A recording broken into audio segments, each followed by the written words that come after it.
छत्रपति शिवाजी महाराज के किस्से तो कहीं सुने होंगे, लेकिन कभी सोचा है कि वह कहाँ रहते थे? रायगढ़ के किले में, जो महाराष्ट्र के रायगढ़ जिले में स्थित महाड़ शहर में एक पहाड़ी किला है। ये सबसे मजबूत किलों में से एक है और इसे ऐतिहासिक रूप से रायरी किला भी कहा जाता है। मराठा शासक छत्रपति शिवाजी महाराज ने रायगढ़ के भीतर विभिन्न इमारतों और संरचनाओं के निर्माण और विकास की देखरेख की थी। 1674 में मराठी साम्राज्य के सम्राट का ताज पहनने के बाद छत्रपति शिवाजी महाराज ने रायगढ़ को अपनी राजधानी के रूप में चुना। 820 मीटर की ऊंचाई और सह्याद्री पर्वत श्रृंखला पर स्थित ये किला शानदार दृश्य प्रस्तुत करता है। किले तक पहुंचने के लिए लगभग 1700 सीढ़ियां चढ़नी पड़ती है। वैकल्पिक रूप से आप रोपवे का भी विकल्प चुन सकते हैं। किले में एक कृत्रिम झील भी है, जिसे गंगा सागर झील के नाम से जाना जाता है।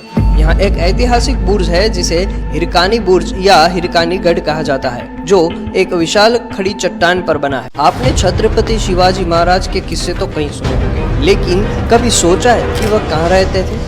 रायगढ़ के किले में, जो महाराष्ट्र के रायगढ़ जिले में स्थित महाड़ शहर में एक पहाड़ी किला है। ये सबसे मजबूत किलों में से एक है और इसे ऐतिहासिक रूप से रायरी किला भी कहा जाता है। मराठा शासक छत्रपति शिवाजी महाराज ने रायगढ़ के भीतर विभिन्न इमारतों और संरचनाओं के निर्माण और विकास की देखरेख की थी। 1674 में मराठी साम्राज्य के सम्राट का ताज पहनने के बाद छत्रपति शिवाजी महाराज ने रायगढ़ को अपनी राजधानी के रूप में चुना। 820 मीटर की ऊंचाई और सह्याद्री पर्वत श्रृंखला पर स्थित ये किला शानदार दृश्य प्रस्तुत करता है। किले तक पहुंचने के लिए लगभग 1700 सीढ़ियां चढ़नी पड़ती है। वैकल्पिक रूप से आप रोपवे का भी विकल्प चुन सकते हैं। किले में एक कृत्रिम झील भी है, जिसे गंगा सागर झील के नाम से जाना जाता है।